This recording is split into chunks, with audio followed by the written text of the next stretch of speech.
Goodbye, Albuquerque, Land of Violence. That was the title of an opinion essay this past Sunday in the New York Times that has many in the city nodding in agreement or bemoaning yet another negative story gone national. The author is writer and professor Justin St. Germain, and he reflects on the brutal murders of two homeless men. St. Germain writes that the atmosphere of violence he experienced in Albuquerque is reinforced by the Albuquerque Police Department and its treatment of the mentally ill and homeless. APD's use of force is at the center of a damning report released earlier this year by the Department of Justice. APD recently announced it was getting rid of an armored military vehicle, in large part due to criticism it has received about militarization. But now we learn that the department has purchased another tactical vehicle for people barricaded in buildings or homes, and it plans to apply for a grant for a second vehicle for SWAT transport. Joining me to talk about this and other news of the week is Rob Nicoleski of the New Mexico Watchdog. And we welcome back line regular Dan Foley, former House Minority Whip. Also here this week is regular attorney Sophie Martin.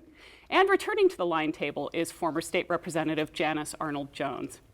Dan, I want to start with you. The Albuquerque Journal had a very strong editorial that concluded this money might be better spent on a hearing aid for city leaders. Is APD and the city that out of touch? You know, we've talked about this for a few weeks now, Megan, and clearly, you know, the media battle is being lost by the folks at City Hall. This is not going well. This despite they hired a PIO who's very skilled. Well, obviously not skilled enough, because threatening KRQE and things like that is not the way to go. I think at the end of the day that they really are, you know, there's definitely a problem with what people think, the thought process of the impression that APD is leaving. And it doesn't seem like that the city and the city leaders are doing anything to change that, whether it's going out and filming folks at a gathering, at a rally in uniform and trying to act undercover, to another shooting. You know, whether it's, and what's hard for people to realize is that, you know, the average person lumps all the police people into one. You know, we had the shooting with the Bernalillo County Sheriff's Office just last night. Well, that's a police officer. And so, you know, I think that at some point, the people at City Hall are going to realize that, yes, the police have a job to do. There's no doubt about it. And they have a very difficult job to do. But I think people have forgotten that they work for the taxpayers and they work for the citizens. And at some point, there's going to come down to a time that we're going to have to figure out the right way to handle these issues. I still think that a lot of this stems from, you know, I don't think the mayor's handled this correctly in a leadership position. I don't think that the chief of police, the multiple chiefs of police we've had now, they've stepped up and handled this correctly. And I think that a lot of this is going to fall back on, at the end of the day, I don't think there's a really great contract in place between the city and the police union either. So it prevents a lot of this stuff from being It inflames tensions. I think so. Rob, we saw this week on KRQE that an assistant city attorney is fighting to keep the DOJ report on APD out of a trial about another APD shooting. She questioned the methodology, the processes, and the conclusions. This seems at odds with the official message from the city that it's complying with DOJ and not fighting the conclusions.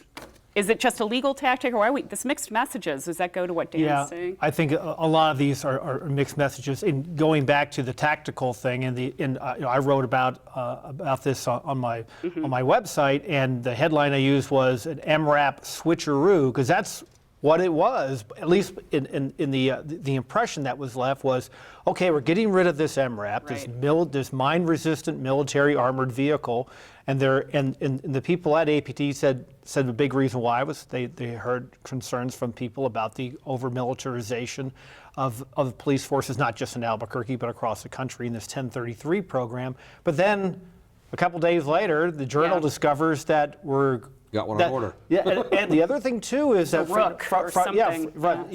which has, you know, a battering ram capability, and then but that's already has cost taxpayers $240,000, and now they've also put in for a federal grant for $350,000 for something that's called the MedCat, which is like an MRAP, only it's a little bit smaller and it has medical equipment inside. But it's for SWAT team. Right, and again, from a taxpayer's perspective, at least if you're going to get an MRAP, you get it for free. All it does is you have, the only expense you have is to pay to drive it back from Sealy, Texas.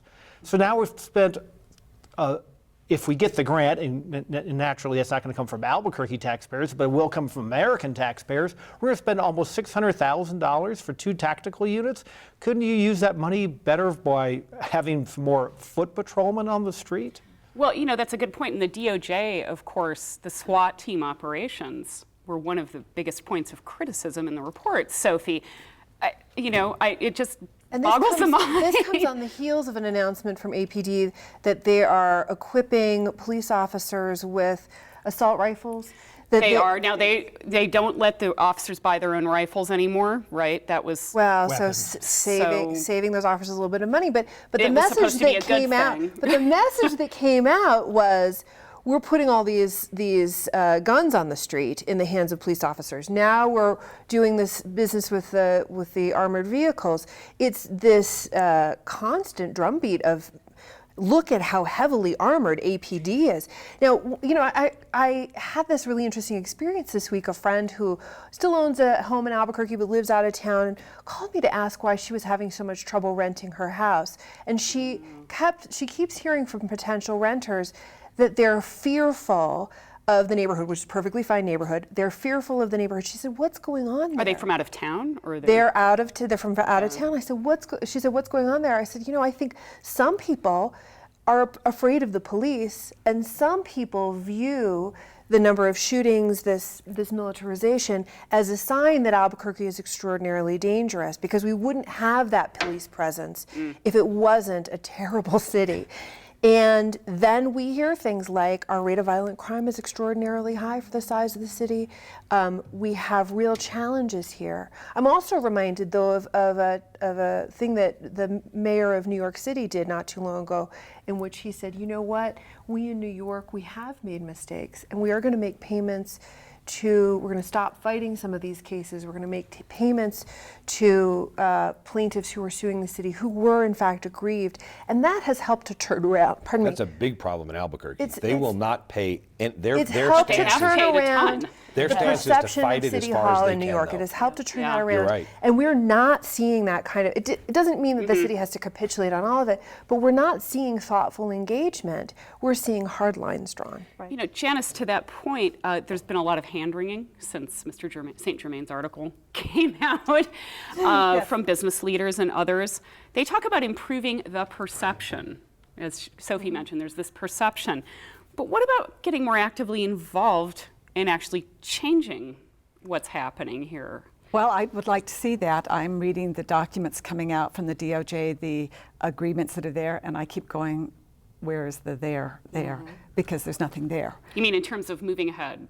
There's nothing there. There's a lot of hyperbole, but in terms of specifics, I don't see that. So one of the things when I was on the city council that we did see was there was too much segregation of the special activities teams. The SWAT team is terribly segregated. One of the first things they could do is to take that team and instead of having it sequestered, have it on the street and assemble it when they need it. It would go a long way towards building trust. And the other thing, Dan hit it on the head. Timing is everything. Oh my goodness, even if this battering ram had been ordered, did you have to accept it now? I mean, the MREP is benign by comparison. And so here we're going to give away a free vehicle that carries people around for a battering ram. What kind of a message was that? It's a bit of a head scratcher, Dan. Sorry. To put it mildly, as we near the end of this segment, going back to Mr. St. Germain's article, do you think it was a fair assessment? Do you think he was too harsh? I think that people leaving take their parting shots as they go. I think, though, at some point we have to stop as a community and a state saying everybody else is wrong for what they're saying and start looking internally and saying what's driving people to do this. I just, maybe he's doesn't like New Mexico. Maybe he couldn't wait to take an opportunity to take a shot at Mexico. I don't know this person individually, but he's not the only one. I mean, this is not like this guy came out of nowhere and wrote this article and everybody's like, wow, this is shocking. I mean, every paper in the country, every news organization in the country is going, what's going on in New Mexico? And so it raises questions, and if we continue to take the tactic internally in our state saying, oh, never mind that person, they're crazy, never mind those people, they're liberal, never mind those people, they're wacko Tea Party people, and we don't start looking at what all these people are saying and say, how do we address these problems? you know, it's kind of the definition of insanity, doing the same thing over and over again, expecting a different result. Well, you know, Rob, to that point, perhaps Speaking of this is insanity, you're insane. Yeah. You know, is this an opportunity? Let us say what the curse is to live in interesting times. An opportunity to do what Dan's saying, to have more unity in the face. You know, we all know what media is like. It piles on the latest stories. It's like Albuquerque, what's happening in Albuquerque, and so is it an opportunity to really come together and look at what we can accomplish? everything's an opportunity under every situation. I think Mr.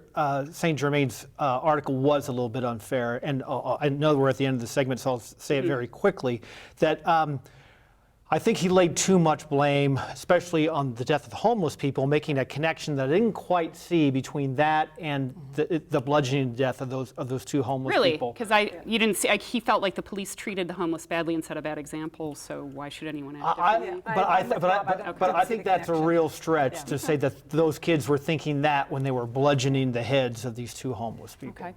And I think there was a more important question to ask is how do we start growing teenagers who think this, which is a different question, and I don't think it's related to either one of those issues. Although it would be an opportunity to bring many disparate kinds of Yes. groups working on different issues together. Yep. So, You are such a bridge builder. up next, we talk with a Native American activist about the controversy around changing the name of Kit Carson Park.